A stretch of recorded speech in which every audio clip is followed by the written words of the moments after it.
Welcome to my vlog. Meron na naman akong naispatan na isang nilalang dito sa Santa Rita Sama. Nung gabi na kami ay magpipiesta at nakipagsayawan. Unang bungad pa lang sa akin, nakapansin ko na itong si Kuya sa kanyang kapareha. Arabang kikikiting nakalabas sa planggana at tila malamanok din at malapalos ang kanyang mga galawan. Parang basketball na magaling dumopensa itong si Kuya. Dumating na itong si Ate at sinabihan, doon kayo sa gitna at Kuya, ayusin mo yung galawan mo. Panay dukot ni Kuya, sinisigurado niya baka mapurnada pa ang pambayad ng ilaw at tubig nila. Ayun na't dumating ang kanyang mga tropa at sumaklolo.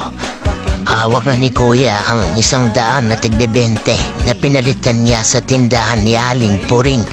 At yun, hinagis na niya ang kanyang pera. At dumating pa ang kanyang mga abyanan at nanghagis din ang pera. Petong si Kuya, hinagis na ang pang 100 na 20 at wala na.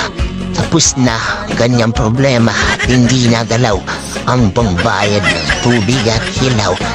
Sa sobrang galing ni Kuya, halos mapunta na sila sa gilid ng court at itong si Ate parang tatakbo na palayo. Dumating na ang tatay ng lalaki at tila bang nahihiya na sa ginawa ng kanyang anak dahil sa sobrang galing daw nitong gumalaw. At yun, nagpamudmud na ng pera itong si Ate. At nagpuli si Kuya at sinaboy na ang pambayad ng tubig at ilaw. Lagot ka kay Ate mamaya. At yun, parang langaw lang huli ni Kuya itong si Ate. At para bang si Ate ay gustong kumala at pumipiglas nito. At bumubulong ang kanyang tropa sa likod na, "Pare, tama na yung ginagawa mo at kami ay nahihiya sa sobrang galing mo." At din natapos ang kalbaryo ni Ate.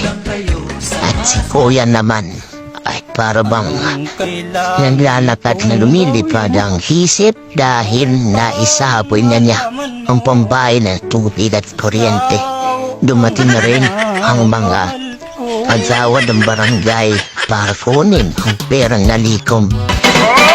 Nasubukan nyo na ba sumayaw ng cha-cha? Ika'y natutuwa tulad ni Aling Linda. Habang naglalaba, sumasayaw ang lola. Nakangiti pa siya habang nagcha-cha-cha. Dahil ang cha-cha pampatanggal ang problema.